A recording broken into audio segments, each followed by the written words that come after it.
مدنی channel کے ناظرین، انشاءاللہ عز و جل آج ہم جس بستی کا اور جس علاقے کا تذکرہ کریں گے، اس علاقے کا اہل اسلام سے اور فاتحین اسلام سے بڑا گہرا تعلق ہے۔ غزوات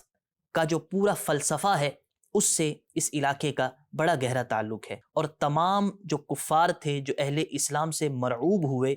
ان سب کا اس غزوے سے، اس علاقے سے بڑا گہرا تعلق ہے۔ قرآن مجید میں سورہ آل عمران آیت نمبر 123 یعنی 123 میں اللہ تعالیٰ نے ارشاد فرمایا، وَلَقَدْ نَصَرَكُمُ اللَّهُ بِبَدْرٍ وَأَنْتُمْ أَذِلَّةٌ، ترجمہ کنز العرفان،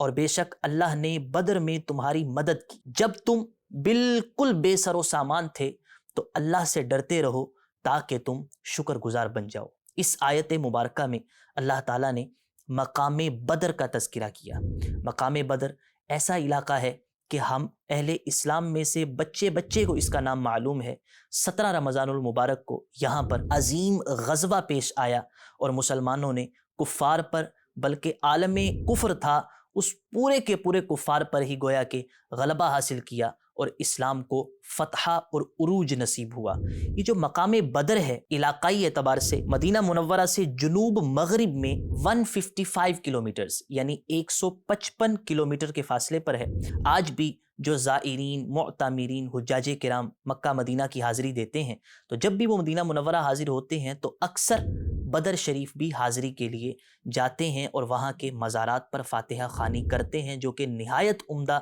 اور انتہائی اچھا کام ہے، کرنا چاہیے، جانا چاہیے۔ یہ جو مقام بدر ہے، یہاں پر کیا ہوا کہ جو بنیادی طور پر جو بدر کا قصہ ہے وہ یہ ہے کہ یہ وہ علاقہ تھا کہ جہاں پر سالانہ اینولی ایک میلہ لگا کرتا تھا زمانہ جاہلیت میں،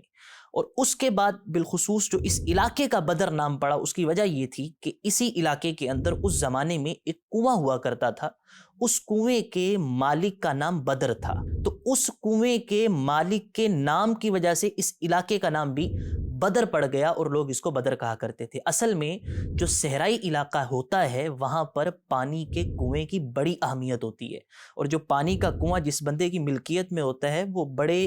منصب اور بڑے رتبے والا اور بڑی عمارت والا سمجھا جاتا ہے۔ تو اس وقت اس علاقے کے اندر جو کنواں تھا وہ بدر نام کے فرد کا تھا، صاحب منصب تھا، تو اس وجہ سے اس کے نام پر اس علاقے کا نام بھی بدر رکھا گیا۔ جب یہاں پر مسلمانوں کی کفار سے جنگ ہوئی، جو لشکر شام سے واپس مکہ کی طرف جا رہا تھا، بنیادی طور پر وہ ایک تجارتی قافلہ تھا، مگر قریشیوں کا ایک لشکر بھی وہاں پر ساتھ مسلمانوں سے لڑنے کے لیے آ چکا تھا۔ تو جو وہ لشکر تھا، جو وہ تجارتی قافلہ تھا، جب وہ مقام بدر پر پہنچا تو اگر آپ غور کیجئے تو بدر کے جو راستے ہیں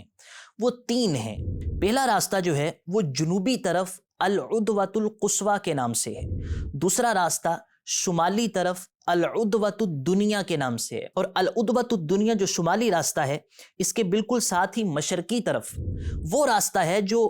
بدر سے مدینہ منورہ کی طرف جاتا ہے، اور اسی راستے پر اہل اسلام نے، مسلمانوں نے، ہمارے آقا علیہ الصلوۃ والسلام نے اپنے لشکر کا پڑاؤ کیا تھا اور یہاں پر قیام کیا تھا۔ جب وہ لوگ یہاں پہنچ گئے تو آپ نے جو آنے جانے کا آمنے سامنے جو جنوبی اور شمالی راستہ کنیکٹ کر رہا تھا، اور جہاں سے قافلے گزرتے تھے اور مکہ سے شام تک جایا کرتے تھے، اس راستے پر حصار کیا اور ان کفار کو وہاں پر محصور کر لیا، روک لیا۔ پھر ایک طویل جنگ ہوئی، نبی پاک علیہ الصلوۃ والسلام کی دعائیں تھیں، اللہ تعالیٰ کی طرف سے بارش کے ذریعے اور فرشتوں کے ذریعے اہل اسلام کی بے مثال اور شاندار مدد کی گئی، اور الحمدللہ تعالیٰ مسلمانوں کو بہترین اور لاجواب فتح عظیم حاصل ہوئی، اور اللہ تعالیٰ نے مسلمانوں کا سر فخر سے بلند کیا، اور کفار مغلوب ہو گئے، مرعوب ہو گئے۔ یہ وہ مقام بدر ہے جو آج بھی وہاں موجود ہے، اور وہاں پر